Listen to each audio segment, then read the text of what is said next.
folks, Farmer Joe here, coming at you fresh from the field. Actually, not from the field because it's in the middle of winter, but from a field of pure potentiality. Every time I get my seed catalog, I just have so many ideas of the potential of what could be, what crops we could grow, what, different techniques and trials and varieties. I love getting my seed catalog and I love crop planning. So crop planning is the process of planning out exactly what you're going to grow and how much of each crop you're going to grow and at what date you're going to plant each crop. In a home garden, like your garden, it's going to look a little different. The process is a little different. My process involves lots of spreadsheets, and I think probably next fall I'll make a spreadsheet for home gardeners. It'll be like the Ottawa Farm Fresh Home Gardener spreadsheet, but right now I got to focus because it's February and spring comes faster than we think. But in your case, what I would suggest is just starting by drawing it out. So here I drew it on the whiteboard. Just get out a big piece of paper or a big piece of cardboard and then draw out your different garden spaces. So whether that's you have like a backyard garden, like our garden is 15 feet on this direction, 25 feet on that direction, and it's up against the side of the garage. And the south side here is about that way. So we get good light in this garden. So draw out your garden. So it may be a garden like this, or maybe you're drawing out like the different containers that you're gardening in. So whether that's pots or planters or whatever types of containers you might be using. So draw out whatever space you have. I like to split a garden like this into beds. So personally, we would have like 1, 2, 3, and then a fourth bed, which would be a bit of a small bed because it would be sort of like basically just up against the edge of the garage. So it's sort of a half bed. And so in between each bed is a pathway. And the spacing of the beds, basically we have a 30-inch bed top. And I'm drawing it like mounded up, a bit of an exaggeration. It's not a raised bed. It's just, just to show where it is. So we've got a 30-inch bed and we have an 18-inch path. 30-inch bed, 18-inch path. And so this is what we call a 4-foot center to center bed, because it means from the center of one pathway to the center of the other pathway, we have 48 inches. It's a 4-foot center to center bed with a 30-inch bed top. This is the standard bio-intensive market gardener setup as promoted by Jean-Martin Fortier in his book, The Market Gardener, Le Maraîcher, Jardinier Maraîcher.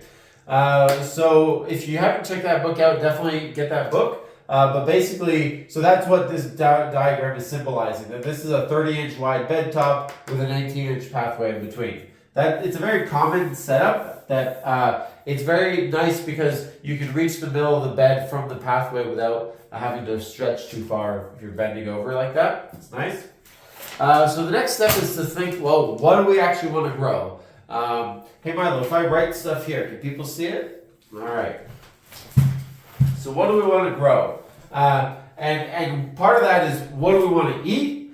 Part of that is how much space and what is a good sort of optimal utilization of that space. Because if you have a lot of space, you can grow all sorts of stuff. If you have a limited amount of space, you're going to want to focus on multi-harvest crops. Because if you grow a carrot in your pot on your balcony, well, you harvest that carrot and that's it, that's all, game over. Well, you got to plant something else and there'll be another 2 months before you can harvest it again. As opposed to a zucchini plant where you can be harvesting that zucchini every day. In fact, you have to be harvesting zucchinis every day unless otherwise they'll get gigantic. Or tomatoes or herbs or lettuce, leaf lettuce that you can be harvesting the leaves and it regrows. So those are crops that are really good in a small area small garden area. So, tomatoes,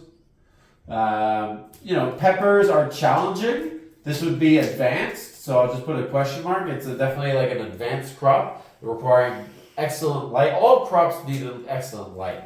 That's the bottom line. Sorry, folks. Cucumbers, zucchinis, which we call cukes and zooks, beans, peas.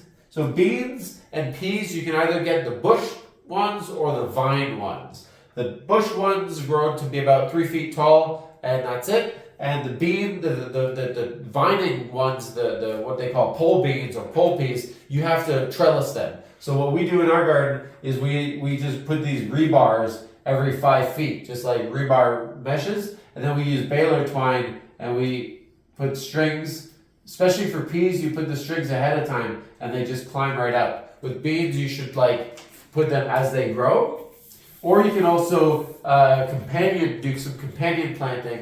In fact, one of the things is we'll be talking about later is green manure and cover cropping strategies. And so next fall, along the edge of the garage here, I'm going to plant 1 row of cereal rye. And so that's going to grow to be about 6 feet tall by the next June. And so that'll allow me to just trellis my peas naturally up the rye in 2024.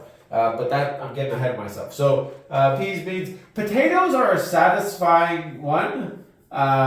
They're not a great use of space, as in like it's a single harvest, but it's so satisfying to have this beautiful, big, lush green plant and to be healing up the potatoes and then you harvest them later.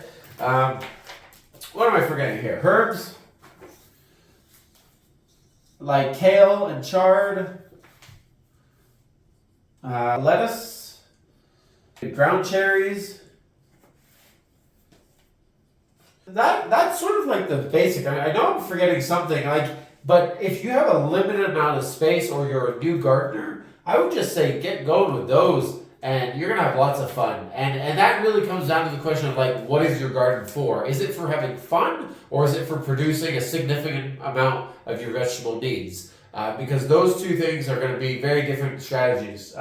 So in our case, our garden is for growing like things that we don't necessarily grow on a commercial scale because they're not really profitable, but that we love having in our home garden. And also herbs, so that because this is relatively close to our kitchen, so it's nice to have herbs close to my kitchen rather than having to run way out in the field to get them.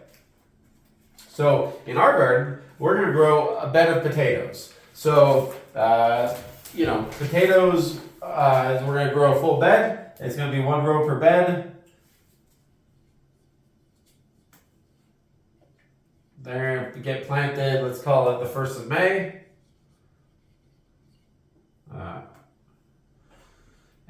They're going to get underseeded with probably a mix of rye and clover. They'll probably get underseeded rye and clover at the last hilling. So I'm going to just put at last hilling because you have to hill your potatoes. You have to take dirt and hill it up around the base of the plant because otherwise the potatoes are exposed to light and that creates solanine, which is a toxic. So you never want to eat a potato that's green on the skin.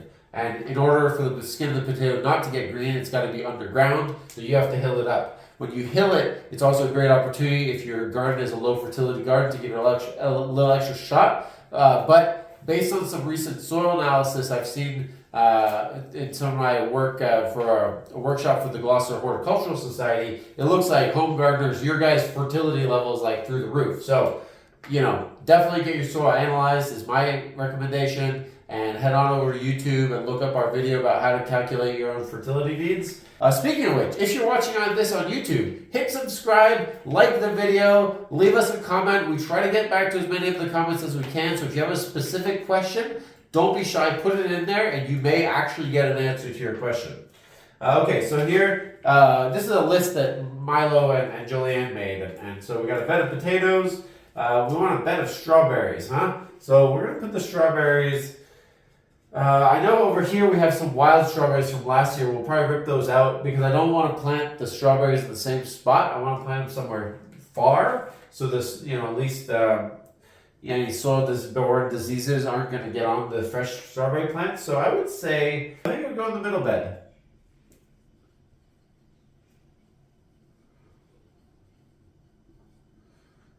Strawberries, and we'll get some crimson clover into there as an underseeded cover crop.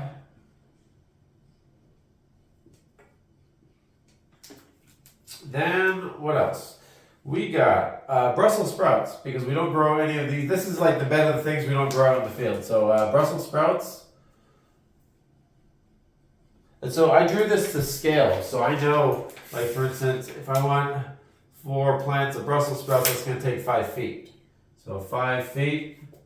And then you got to go check those charts of densities. Like there's a great one in the Johnny's catalog or in the book by Jean-Martin Fortier. So Brussels sprouts, 5 feet. Next, what do we got here? Ground cherries. We're gonna put in up ground cherries. And then Milo and I have a plan to grow a ginormous beet. We want to try to grow the world's largest beet. So we're gonna have these beets that we tend really carefully. So we're gonna have here beets. I'm gonna call them giant beet. We're gonna have a competition who can grow the biggest beet. And then I know Julianne always likes to have some coriander seed. So it's gonna go over here.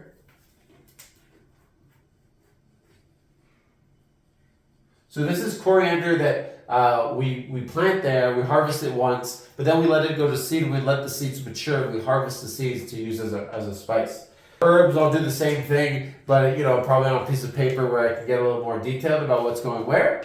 And then the next step is to figure out how many plants of everything we need. So I'm just gonna sort of pull these numbers out of my head because I know it intuitively, but I recommend that you check out like a density chart to figure out, how many plants, if this is 5 feet long and my bed is 4 feet wide, well, this is 20 square feet, right?